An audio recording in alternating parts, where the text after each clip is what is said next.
Most people never fail because they are incapable. They fail because they remain beginners by choice, even while telling themselves they are trying. They touch a skill, admire it, imitate the surface, suffer the boredom of fundamentals for a few days, then drift towards something easier, shinier, faster. Weeks pass. Motivation fades. The instrument gathers dust. The notebook closes. The body weakens. The dream becomes another embarrassment. And slowly, almost invisibly, a belief settles into the mind. Maybe mastery belongs to other people. That is the first lie. In old Japan, where a sword stroke could divide life from death, no serious teacher would allow a student to build himself on improvisation. A warrior who sought shortcuts did not merely become mediocre. He became fragile. Under pressure, his false skill shattered. In peace, that weakness might stay hidden. In battle, it was exposed without mercy. The principle was brutal, simple, and unforgettable. What is not forged correctly in practice will betray you when reality arrives. The modern world hides this truth behind comfort. It tells people they need more hacks, more secrets, more speed. Learn a language in 7 days. Build a business in a month. Get elite at content creation by copying trends. Transform your body through one trick, one formula, one breakthrough that magically removes repetition. But the graveyard of unfinished goals is filled with people who were not lazy. They were unstructured. They confused intensity with direction. They wanted freedom before discipline. They wanted personal style before earned foundation. That is why so many people stay stuck. Not because they lack effort, but because they are using effort against the wrong wall. A man begins boxing and immediately wants advanced combinations before his feet are balanced. A young entrepreneur launches projects without learning sales, attention, or execution. A new creator wants originality before understanding rhythm, framing, and audience psychology. A lifter loads the bar without mastering position, breathing, and control. In every field, the pattern repeats. The ego wants expression before obedience. It wants results without apprenticeship. It wants to be seen as exceptional before becoming competent. So the student starts strong, burns hot, and then collides with the same invisible barrier. Progress slows. Frustration rises. He feels stupid. He mistakes resistance for proof that he is not gifted. Then he does what most people do when the road becomes unglamorous. He searches for another shortcut, another method, another identity that protects him from the humiliation of being a beginner. But what if the problem was never your willpower? What if you did not need more motivation, more confidence, or some perfect routine downloaded from a stranger? What if the real issue was that you were trying to skip the natural order of mastery itself? There is an old Japanese framework that answers this. It is called Shu Ha Ri. 3 stages.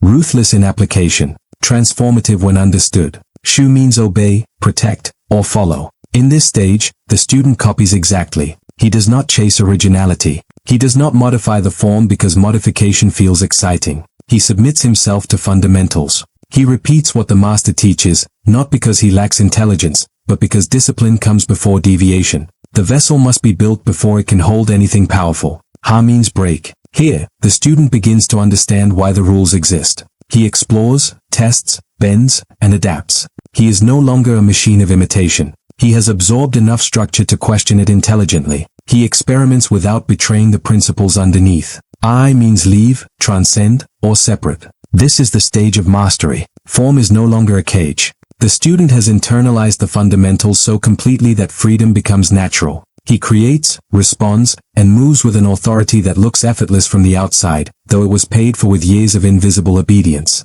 This is not merely a martial arts idea. It is a law of learning. It applies to writing, coding, lifting, leadership, business, music, speaking, and skill acquisition of every kind. And once you see it, you begin to understand why so many intelligent people stay trapped for years. They are trying to live in Ri while still standing at the gate of Shu. They want to invent before they can execute. They want to innovate before they can repeat. They want to speak in their own voice before they have trained their ear to hear what excellence sounds like. They want the privileges of mastery without the burden of submission. But in every craft that matters, freedom is always the reward for structure, never the substitute for it. Imagine a young archer in a mountain dojo. Winter air cuts through the cedar walls. His hands shake as he draws the bow, not because the bow is too heavy, but because repetition has become exhausting. Every morning, the same starts, the same breath, the same release. He wants movement. He wants complexity. He wants to feel like he is advancing. Yet the master keeps him on the same drill until boredom turns into concentration,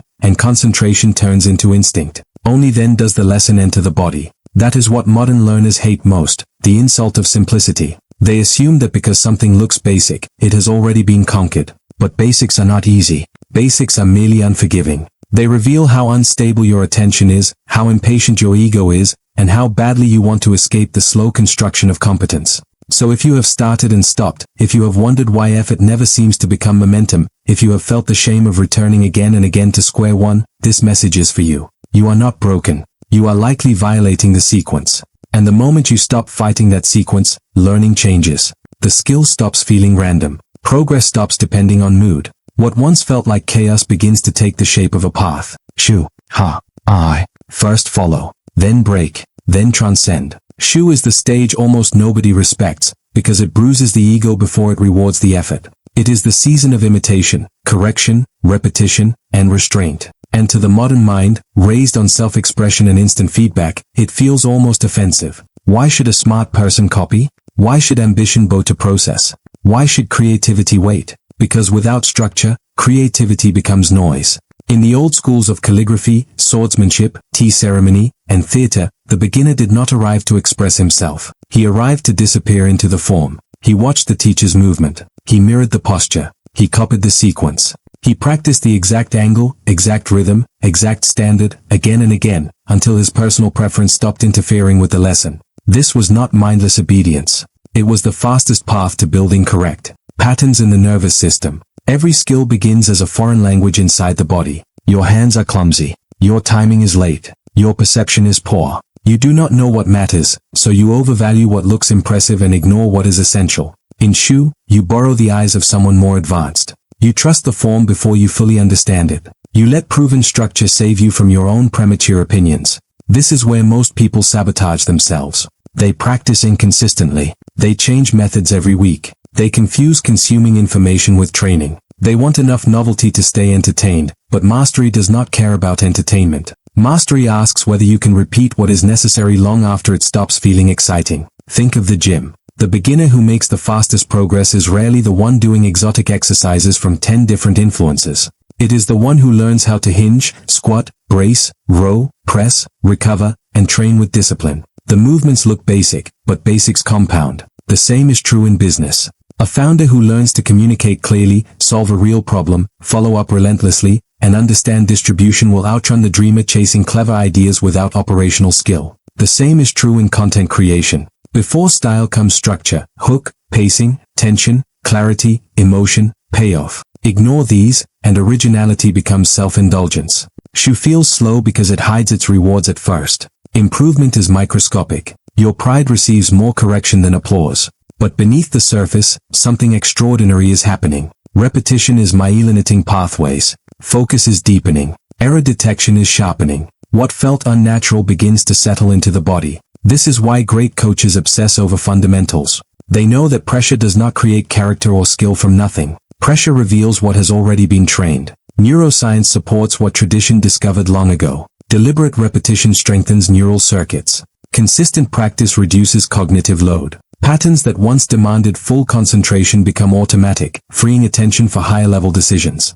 In other words, copying the right form is not a prison. It is the biological foundation of future freedom. But there is a psychological cost, and this is where many people quit. Shu requires humility. It asks you to be visibly unremarkable for a while. It demands patience in a culture addicted to display. You may look ordinary while building something rare. Others may seem to move faster because they are performing progress instead of developing it. That can poison the weak mind. The weak mind would rather look advanced than become advanced. So the question is not whether Shu works. The question is whether your identity can survive it. Can you repeat boring drills without needing constant validation? Can you follow proven instruction without rewriting it to flatter your ego? Can you stay loyal to basics long enough for them to stop looking basic? The disciplined learner can. And that is why he leaves the beginner stage while others keep restarting it. Picture a young Kendika sweeping the dojo floor before dawn. Then footwork. Then grip. Then distance. Then strikes into the same target until the shoulders burn and the breath grows rough. No applause. No audience. No instant transformation. Just contact between body and principle, repeated until the body no longer argues. This is where progress is born, not in dramatic breakthroughs, but in the quiet moments where the student chooses form over impulse. If you are learning a skill right now, Shu means choosing one clean model and honoring it. One coach worth listening to. One curriculum. One set of fundamentals. One standard for execution. Not endless sampling. not constant reinvention. The beginner's freedom to choose everything is usually the reason he masters nothing. This applies beyond performance. It applies to character. Discipline itself has a Shu stage. You wake when you said you would wake. You train when you said you would train. You do the work before your emotions grant permission. At first, it feels rigid. Later, it becomes identity. People call that consistency, but consistency is simply obedience practiced long enough that it becomes self-respect. Shu also protects you from one of the expensive mistakes in learning, emotional inconsistency. When the standard is clear, you do not need to negotiate with yourself every day. You simply return to the form, and the form carries you when enthusiasm cannot carry discipline alone any longer. And then, after enough repetition, something changes. The student stops merely following the form and begins to feel its logic. Corrections that once felt arbitrary start to make sense. Tiny differences become obvious. He can sense why this angle is stronger, why this cadence lands harder, why this sequence produces better results. He is no longer memorizing dead instructions. He is starting to perceive living principles. That is the threshold of Ha. But the student who reaches Ha safely is always the one who honored Shu first. He earned the right to question because he first learned how to obey. He experimented only after internalizing what should not be discarded. He became dangerous only after becoming disciplined. That is the paradox modern culture forgets. The shortest path to originality begins with imitation. Ha is where the student begins to break form without breaking truth. This is the dangerous stage, because it is where real growth accelerates, but also where arrogance can quietly return wearing the mask of independence. If Shu taught obedience, Ha teaches understanding. It is no longer enough to repeat the pattern. Now the student must see through it. In martial traditions, this is the stage where techniques are no longer treated as sacred choreography. They become expressions of deeper principles: timing, leverage, distance, angle, pressure, rhythm, deception, recovery. The student asks why the hand turns here, why the weight shifts there, why the breath must settle before the strike. He is still rooted in discipline, but now he begins to adapt. He experiments. He tests limits. He compares methods. He discovers that the form was never the destination. It was a vehicle. This is where real learners separate themselves from obedient imitators. Because pure copying, if never evolved, can turn into fragility of another kind. A man may perform perfectly in the controlled environment of practice, yet fail the moment reality changes shape. Ha prevents that. It teaches transfer. It teaches problem solving. It teaches how to remain loyal to first principles while adjusting to context. Consider a fighter who has drilled the jab thousands of times. In Shu, he learned position, guard, extension, recoil, balance. In Ha, he studies range, feints, timing changes, setups, counters, rhythm breaks. He begins to understand that the jab is not a fixed gesture but a tool with many lives. The same strike can measure distance, interrupt pressure, create fear, hide intention, exhaust the opponent, or prepare something heavier. What looked simple now unfolds into layers. The same happens in writing. At first, the learner copies structure, strong openings, clean transitions, specific imagery, controlled cadence.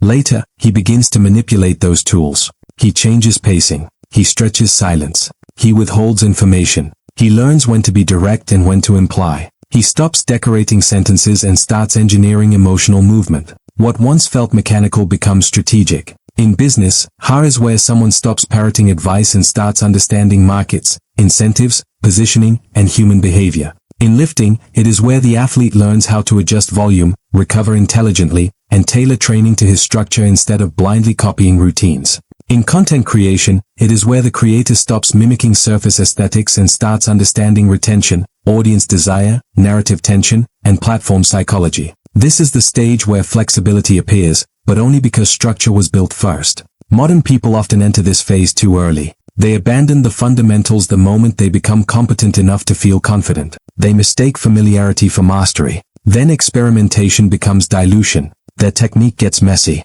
Their standards slip. Their progress stalls. Why? Because Ha is not rebellion for its own sake. It is intelligent deviation. The form is broken only after its purpose has been absorbed. This principle matters psychologically as much as technically. Ha is the stage where the student stops needing constant external correction and develops internal judgment. He can evaluate his own output. He can diagnose weaknesses. He can compare methods without becoming confused. This is a major threshold in any skill. Before it, the learner depends heavily on instruction. After it, he starts becoming self-directed. But this freedom must be handled with severity. If Shu demanded humility, Ha demands honesty. Because now excuses become more sophisticated.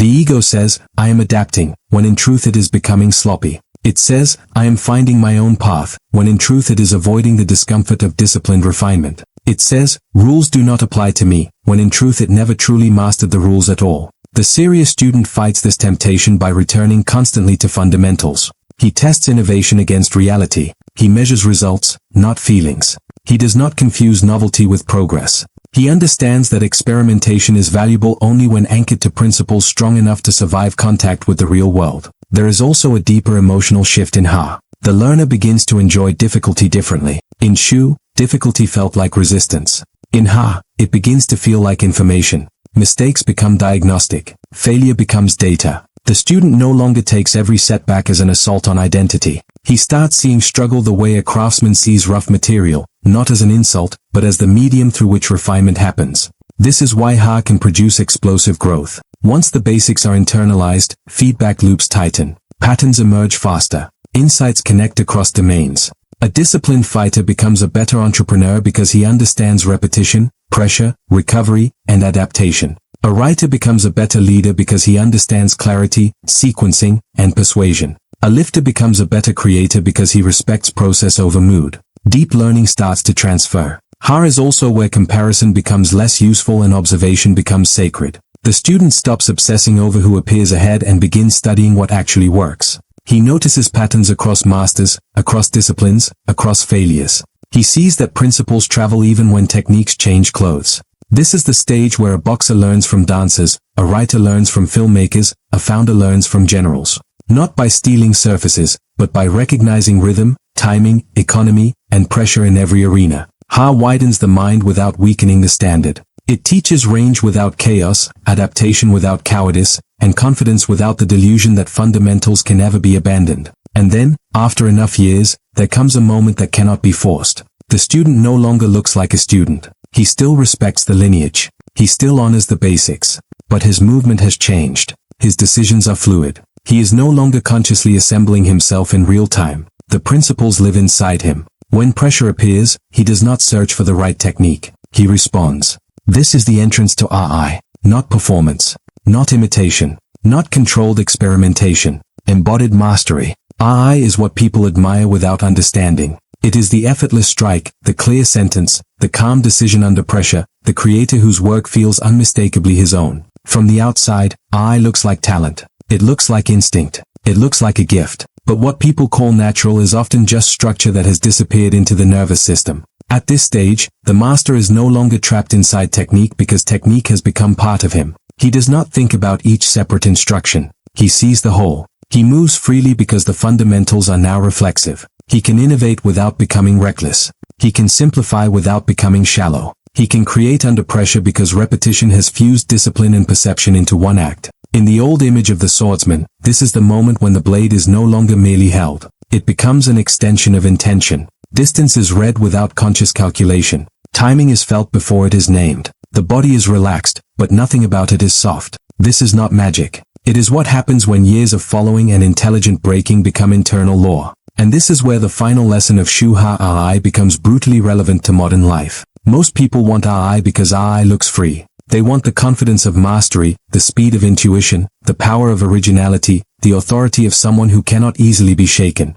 But they resent the price. They want to skip the years where nobody notices. They want the final voice without the long silence that gives that voice weight. That is why they remain trapped in permanent beginning. They restart the gym every month because they never surrendered to fundamentals long enough to build identity. They jump between business models because they never learned the plain disciplines of selling, serving, and enduring boredom. They flood the internet with derivative content because they chase uniqueness before understanding what makes an audience trust, stay, and return. They are allergic to apprenticeship, and so they never inherit mastery. But the one who accepts Shu Ha Ri moves differently through the world. He does not panic when progress feels slow, because he understands what stage he is in. He does not mistake repetition for stagnation. He does not mistake experimentation for rebellion. He does not mistake freedom for randomness. He knows that each stage has its duty, and he performs that duty completely. This creates a powerful psychological advantage. Instead of constantly asking, "Am I talented enough?" he asks, "Which stage am I neglecting?"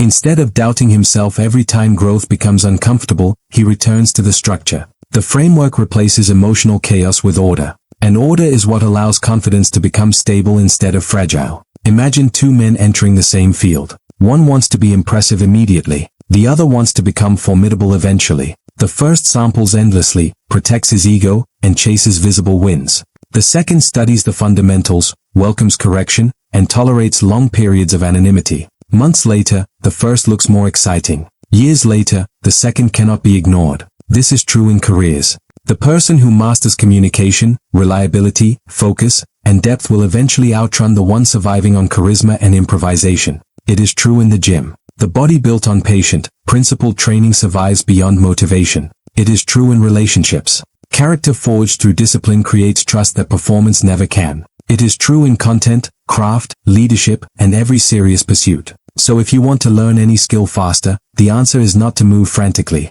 It is to move correctly through the stages. Choose a worthy model. Submit to the basics. Repeat until your pride gets quiet and your perception gets sharp. Then experiment carefully. Test principles in the real world. Keep what is true. Discard what is ornamental. And after enough time, if you have been severe enough with yourself, your own style will emerge without being forced. That is the hidden power of this Japanese method. It is not merely about learning. It is about transformation. It turns the impatient mind into a disciplined one. It turns effort into direction. It turns repetition into identity. It teaches that mastery is not a mystery reserved for the gifted. It is a sequence, and the sequence can be honored. Look at any field long enough and the pattern becomes undeniable. The jazz musician spends years inside scales before improvisation becomes prayer. The surgeon repeats hand positions until precision survives panic. The craftsman makes straight cuts before designing impossible ones. The fighter learns to breathe before learning to dominate. In every domain, mastery is not the rejection of discipline but its final flowering.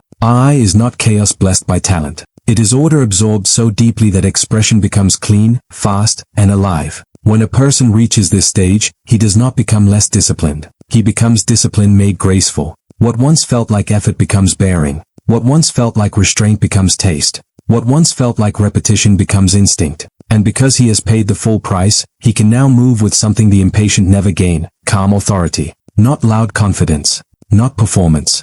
Authority. The kind that enters a room, touches the work, meets resistance, and remains composed because it has already survived years of unseen fire and emerged sharper, quieter, harder, wiser, steadier, and free. So the next time you feel behind, do not run toward novelty. Ask whether you have truly completed Shu. The next time you feel trapped by rules, do not rebel too early. Ask whether you have earned Ha. And the next time you envy someone's originality, remember that real RI is never improvised. It is distilled. Structure before freedom. Submission before expression. Foundation before style. That is how the beginner becomes dangerous. That is how the ordinary become rare. That is how a person stops dabbling and starts forging. First follow. Then break. Then transcend.